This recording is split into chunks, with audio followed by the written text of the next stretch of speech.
দর্শক সবাইকে বাংলা নববর্ষের শুভেচ্ছা জানাচ্ছি। রয়েছি কাতারের একমাত্র বাংলাদেশি স্কুল মাসুদুল হক স্মৃতি উচ্চ বিদ্যালয় প্রাঙ্গণে। পয়লা বৈশাখের আজকের যে আনন্দ শুভযাত্রা কিছুক্ষণ আগে এখানে অনুষ্ঠিত হয়েছে।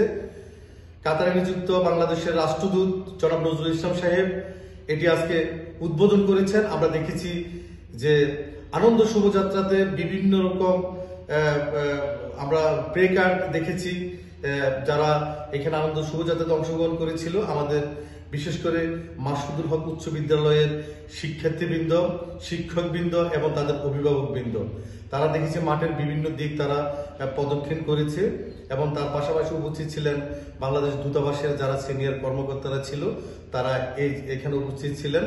এবং আমরা এটিও দেখেছি যে অনুষ্ঠান বিশেষ করে আনন্দ শুভযাত্রা শেষ হওয়ার সাথে সাথে মাননীয় রাষ্ট্রদূত তিনি এখানে যে পিঠাপুলির যে মেলা অনুষ্ঠিত হয়েছে, বিশেষ করে স্কুলের শিক্ষার্থী এবং অভিভাবকেরা তারা বিভিন্ন রকম বাঙালি যে পিঠাপুলির যে মেলা করেছে সেই মেলা ঘুরে তিনি দেখেছেন এবং দেখার সাথে সাথে আমরা দেখেছি তিনি এবং তার যারা সহকর্মীরা ছিল, দূতাবাসের সহকর্মীরা ছিল, তারাও তার সাথে ছিল। দর্শক, আমরা এই মেলা নিয়ে বিশেষ করে পয়লা বৈশাখ নিয়ে আমরা এখানে কয়েকজনের সাথে কথা বলবো। আমি অত্যন্ত আনন্দিত যে সুদূর কাতারে বসে এই প্রবাসের কষ্টকর জীবনের মধ্যে আমাদের বাংলাদেশ স্কুলের শিক্ষক এবং ছাত্রছাত্রীরা মিলে একটা অনবদ্য নববর্ষের অনুষ্ঠান আমাদেরকে উপহার দিয়েছেন। এবং আসলে প্রবাসে আমাদের বাংলাদেশ সৃষ্টি যে হয়েছে শুধুমাত্র যে আমাদের বিশাল যে ইতিহাস আছে, আমাদের বাংলাদেশ যে আমাদের যে ভূখণ্ড পেয়েছি, জনগণ আমরা আছে, কিন্তু আমাদের এই ইতিহাস ঐতিহ্য শুরু হয়েছে আরও অনেক পিছন থেকে। তো প্রবাসে আমাদের যে ছাত্রছাত্রী যারা আছেন, পরবর্তী প্রজন্ম, তাদেরকে এই ইতিহাস এবং ঐতিহ্য, সংস্কৃতি, কৃষ্টি এই সমস্ত কিছু জানানো অত্যন্ত জরুরি। তো সেই জন্য আমি বাংলাদেশ স্কুলের শিক্ষক, শিক্ষিকা এবং ছাত্রছাত্রীদেরকে আন্তরিক ধন্যবাদ জানাচ্ছি যে তারা শত প্রতিকূলতার মাধ্যমেও এরকম একটি কালারফুল বা এরকম একটি জমজমাট অনুষ্ঠান আমাদেরকে উপহার দিয়েছেন। এবং এর মাধ্যমে প্রবাসেও আমরা আমাদের বাংলাদেশের যে ইতিহাস এবং ঐতিহ্য আছে সেগুলো আমরা আমাদের পরবর্তী প্রজন্মকে তুলে ধরতে পারছি।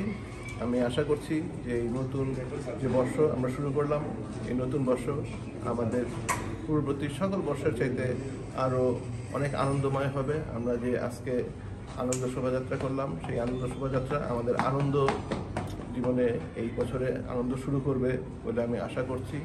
এনজয় করছে সব বাচ্চারা এসে আমাদের এখানে পিঠা খাচ্ছে এবং তাদের প্যারেন্টসরাও এসে এখানে পিঠা উৎসবটা এনজয় করছে। আমরা সত্যি খুব গর্ব অনুভব করছি যে আমাদের স্কুল এই অনুষ্ঠানটা সুন্দরভাবে অনুষ্ঠিত করতে পেরেছে এবং আমরা টিচার্সরাও আমরা খুব খুশি এটাতে। আমাদের বাচ্চারা খুবই আনন্দের সাথে সবাই পিঠা নিয়ে এসছে এবং সবাই প্রত্যেকটা বাচ্চারা নিজেরা গুছিয়ে প্রত্যেকটা রুম ডেকোরেশন করেছে। সব কিছু মিলিয়ে ওভারঅল প্রোগ্রামটা অনেক ভালো ছিল।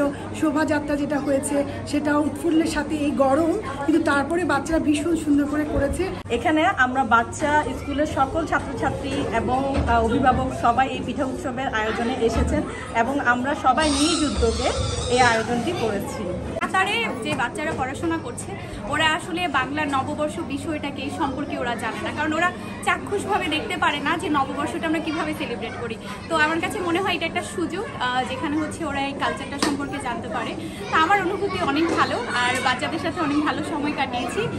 নিজস্ব সংস্কৃতিকে আমাদের বিদেশে থাকা ছাত্রছাত্রীদের মাধ্যমে ছাত্রছাত্রীদের মাঝে তুলে ধরার জন্য, আর এর মাধ্যমে তারা তাদের অতীত ঐতিহ্য জানবে, দেশের সংস্কৃতিকে জানবে।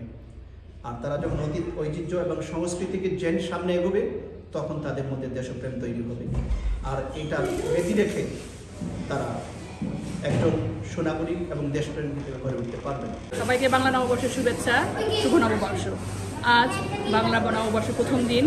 এই দিনে বাংলাদেশের বাইরে দূরে থেকে আমরা সবাই অল্প পরিসরে ছোট করে আয়োজন করার চেষ্টা করেছি। দর্শক, কাতারে বাংলা নববর্ষ উদযাপন নিয়ে এই ছিল আমার কাছে সর্বশেষ তথ্য। আকবর হোসেন বাচ্চু, বাংলা টিভি, দোহা কাতার।